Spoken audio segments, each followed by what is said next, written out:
Saudari-saudara yang terkasih di dalam Tuhan Yesus, marilah kita berdoa dalam nama Bapa dan Putra dan Roh Kudus. Amin. Bapa kami yang ada di sorga, dimuliakanlah namamu, datanglah kerajaanmu, dan jadilah kehendakmu di atas bumi seperti di dalam sorga. Berilah kami rejeki pada hari ini, dan ampunilah kesalahan kami, seperti kami pun mengampuni yang bersalah kepada kami.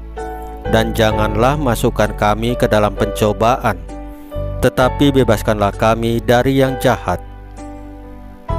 Ya Roh Kudus, hadirlah saat ini untuk memimpin dan membimbing kami dalam membaca firman Tuhan Yesus dan merenungkannya, sehingga kami dapat mengerti maknanya dan dapat kami laksanakan dalam hidup kami sehari-hari di tengah masyarakat kami. Pembacaan Injil Matius pasal 19 ayat 16 sampai dengan 22. Apa yang kita miliki adalah untuk Tuhan. Ada seorang datang kepada Yesus dan berkata, "Guru, perbuatan baik apakah yang harus kuperbuat untuk memperoleh hidup yang kekal?"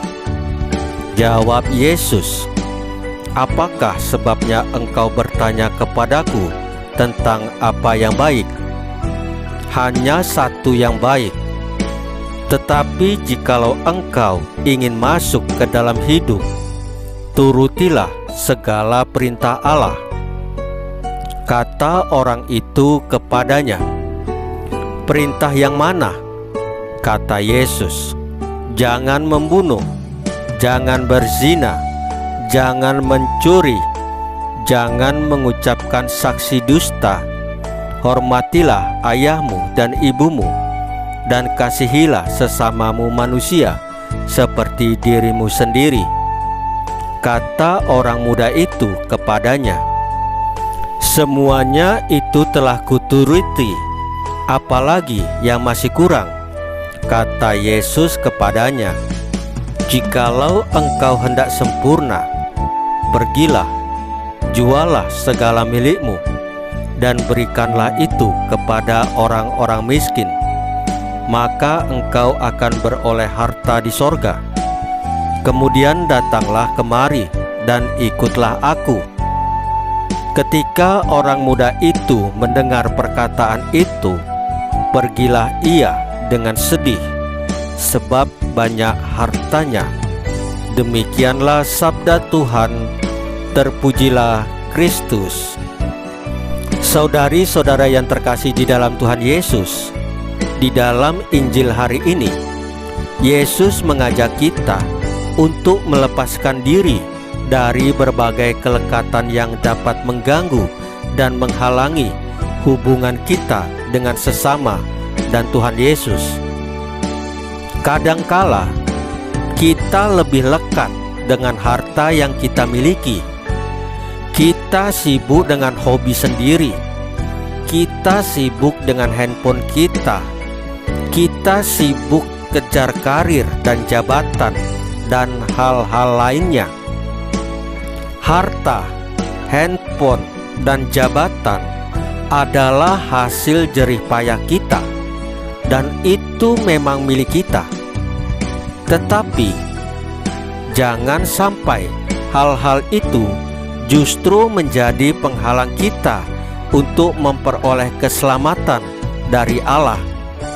Karena dengan hal-hal itu kita menjadi pribadi yang sombong, yang pelit, yang tidak mau berbagi, yang egois, dan yang memandang rendah orang lain. Allah menganugerahkan berbagai berkat kepada kita agar kita semakin murah hati, mau menolong orang yang menderita, untuk membangun kehidupan bersama yang rukun, damai, dan tentram. Segala sesuatu yang kita miliki, semuanya berasal dari belas kasih Allah, dan sudah sepatutnya kita menjadi pribadi-pribadi yang berbelas kasih untuk sesama. Kualitas hidup kita sebagai orang Katolik yang beriman tidak hanya ditentukan oleh jabatan dan harta yang kita miliki, tetapi juga oleh kemampuan kita dalam mengelola apa yang kita miliki itu secara bijak, termasuk kepedulian kita terhadap sesama kita. Saudari-saudara yang terkasih di dalam Tuhan Yesus, marilah kita berdoa. Allah Bapa yang Maha Murah Hati, semoga kami dimampukan untuk menggunakan apapun yang kami miliki untuk mewartakan kebaikan dan kasih-Mu kepada sesama kami.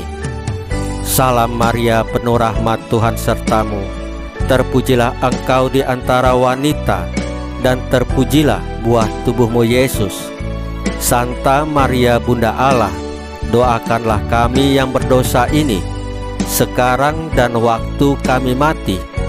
Ya Tuhan Yesus, tambahkanlah iman kami hanya kepadamu saja, karena Engkau adalah Tuhan dan Juru Selamat kami satu-satunya, tidak ada yang lain. Dalam nama Bapa dan Putra dan Roh Kudus. Amin. Saudari-saudara yang terkasih di dalam Tuhan Yesus, bacaan firman dan renungan hari ini sudah selesai. Tuhan Yesus memberkati kita semua.